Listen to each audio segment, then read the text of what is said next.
Hello and welcome to Beyond the Boundary. This is the 2015 season preview for the Geelong Football Club. My name's Nick Geisen. I'm joined by Josh Rickard and Vinay Lakshman as always. Now boys, the Cats have had two glaring holes in recent seasons. That's the backup key forward and the ruck depth. They've now gone out and filled those two holes. Absolutely. Mitch Clark and Reece Stanley are the two men you're talking about. And the best available probably. Clark had to leave Melbourne for personal reasons. He just had to get out of that joint, which is fair enough.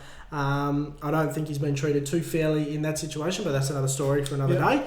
And Reece Stanley paid, I won't say big bucks, but paid massive overs for him. Pick 21. Yep. It's definitely overs. For a player that's not overly proven yet. Yep. We've seen on occasions he can play, but not overly proven yet. The other one I'm really interested in is neither Mitch Clark or Reece Stanley, but Sam Blease. Yep. I just think at Melbourne he didn't have quite the experience that he had around him, much of the kids in that era. But Sam Blease has plenty of pace, has a good goal sense, and has terrific skills. So the only problem that Sam has is his defensive side. Doesn't have much of one, if any. Yep. Now, talking about the big man depth that we touched on before, 2 years in a row you've seen the Cats get knocked out of finals simply because they ran out of players to fill those positions. Yep. You've seen guys like Josh Walker in the ruck because McIntosh, Simpson, Blitzar's within the side, but McIntosh and Simpson have both gone down. Now you've just got so many options in McIntosh, Simpson, Stanley, Blitzarv, Clark even. Yep. There's just the odds of them all being injured at the same time are now just so low that surely one of them will be there come final time. Oh, absolutely. Yep. I think the Cats, Reece Stanley is good and I think he might fill that hole. But I still think the Cats, the replacement for their main ruck or their solution to their ruck dilemma should have come internally. It should have been a player that had been developed for a couple of years, trained in the VFL, so on and so forth, and is now ready to jump into that tall forward role. And I know they've had some bad luck with injuries, Nathan Vardy, Dawson Simpson. Their project players have all, fallen victim to injuries. But I did tell Nick this earlier in the year, and it's a little phrase that we like to describe Geelong with at the moment.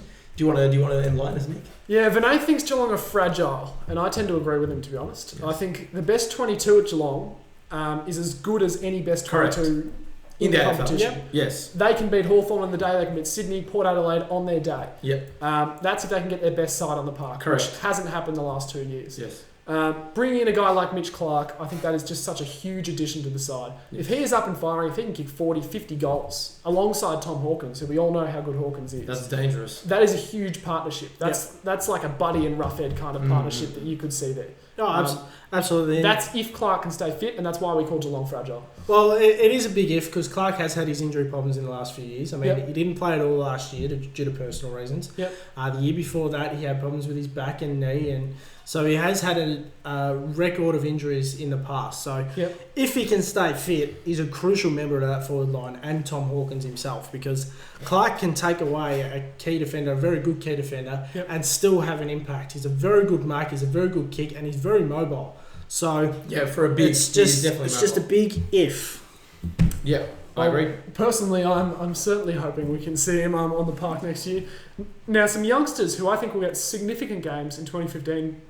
Jake Kolajasny, key defensive prospect at Geelong. He's sort of more of a rebounding role when he was drafted, but it's definitely coming out of the club that he'll be trained as that Lonergan replacement there. Lonergan replacement? Yeah. Okay. That's interesting. As I've had this conversation with Nick many times as well, and Kolajasny, I'm almost certain, was drafted as a rebounding defender. Because that's what he played as naturally in under 18s. He had played as a key position defender as well at some times. But Geelong have made it very clear now what they want to do with him. And it makes sense to me as well. Because Lonergan's getting old, Rivers is getting old. They need some youngsters to come through. And Jed Buse is another one that we could touch on as well. I was just going to touch on Jed Buse. You've mentioned in the past to me, I'm not sure if you've spoken to Vinay about it, but especially coming into the 2015 season, you said the man that's most likely to miss out for Jed Buse is James Kelly. Well, I think James Kelly has now lost his spot in the best 22 to Jed Buse. Jed Buse will play every game next season. And I think James Kelly will be the one squeezed out. You'll see him as more of a depth player in 2015. I see players like Enright, Mackie, Rivers, Lonergan getting rested, getting rotated, so that these guys, Kolajasny and especially Buse, will play as much as possible in 2015. Okay. Huge pressure on Billy Smeds.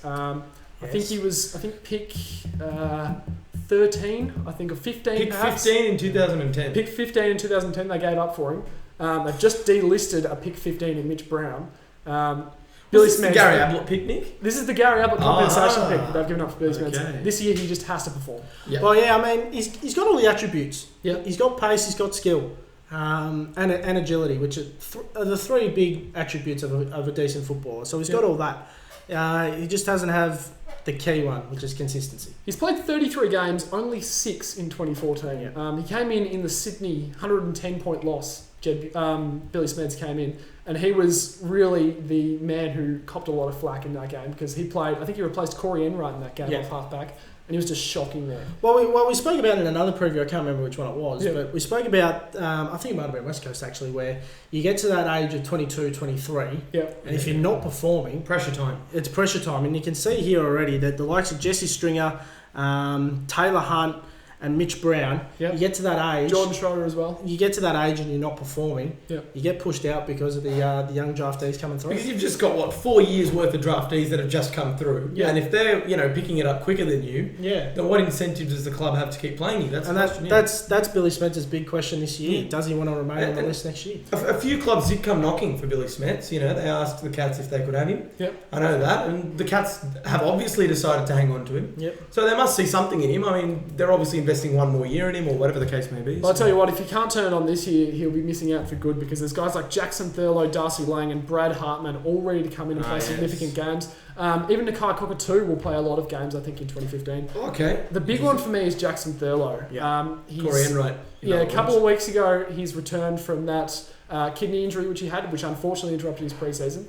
But he's now back training, and he is the Corey Enright replacement. Expect him to play significant games this season. Absolutely. I'm really looking forward to seeing Thurlow play. I was lucky enough to see his debut game, and I thought he slotted straight in. That was a couple of years ago against my boys. Yeah, he did a great job in that game. Yeah, and he was absolutely fantastic. This is Jackson Thurlow. He played extremely well. He's got plenty of pace. He's got good foot skills. Loves a goal as well. Absolutely. He did kick one, didn't he? Yeah, I remember this. Yeah. The big thing for me is just missing that big chunk of the preseason. No, a lot of people have no idea just how important a preseason is to an AFL. Massive. So that's my only concern for Thurlow. I have no doubt that he can reach the top level. That's just my only concern. Well, has Darcy Lang played yet, Nick? Yeah, Darcy Lang, I think he's played, here we go, one game he played last year. Looked quite good in that game that he did debuting. But he was Geelong's first pick in 2013 national draft. 13, yes. So big raps on him. He was coming back from an injury when they drafted him, so this is the year that you'll see more of him. And Brad Hartman was much better. He's played 5 games in 2014. But he played heaps in the VFL, didn't he? Played heaps in the VFL, and he was one of the best performers all season long in the VFL. The other one there, just quickly, is Jared Jansen as well. He performed very well in the VFL as well. Jared Jansen, he's absolute mountain of a midfielder. He's a big boy. He's a scary prospect to see coming through the midfield. So he's another one you'll probably see play 5 to 10 games maybe in 2015. An absolute bonus, if he could be fit, is Josh Cowan. This man made his debut against Gold Coast in 2011, and he's been relatively unsighted since then. But he's one of the most talented players on the list. If you see him, he's fit at the moment, if he can keep fit through pre-season and play at the start of the year, this kid could be absolutely anything. Absolutely. And the other two that we want to mention as well, just quickly, is Daniel Menzel and Nathan Vardy. Well, Daniel Menzel, he's sort of someone you don't really speak about because you don't want to jinx it, but like Cowan, he will just be an absolute huge bonus. He's the most talented young player on the list, bar none. And we just haven't seen him in 3 years, so it's been much publicised about Daniel Menzel. Obviously hoping to get back. Nathan Vardy, perhaps lost his spot to Mitch Clark in the side, but if he gets back, there'll be a seriously good problem to have, I guess, with the selection team. Absolutely. And a couple of players already in the best 22 ready to jump out. Mitch Duncan's ready to make the jump to the absolute elite players of the club. And the obvious ones, Josh Caddy, Cam Guthrie, Stephen Mollop, Jordan Murdoch, perhaps even George Holland-Smith to take the next step and really have a breakout season in 2015. Now, guys, what are we expecting from the Cats in 2015? Well, they've still got a very good list. I mean, the only real loss is Alan Christensen, and even he only played 8 games last year. Well, he played 8 games last year, so he wasn't really a huge contributor to the side. Absolutely. I think what we can expect from Geelong is what we've expected from Geelong for the last 8 years. Yep. Top 4. Yeah. What more can you expect from the Cats? Absolutely. They've got no reason why they can't make I don't think they will finish top 4, but I expect them to, which is pretty bad. They finished equal top last year. I genuinely believe they have a better list than they did last year. And they've got more depth in areas that broke down in finals the last 2 years. So you look at those 3 big factors, I don't see any reason why they can't. Yep. We've set their pass mark. It is what we're talking about here. Top 4. Set the bar high for them. I believe they can do it. That remains to be seen whether or not they will. That concludes our 2015 Geelong Cats season preview. We hope you enjoyed it, and we'll see you next time.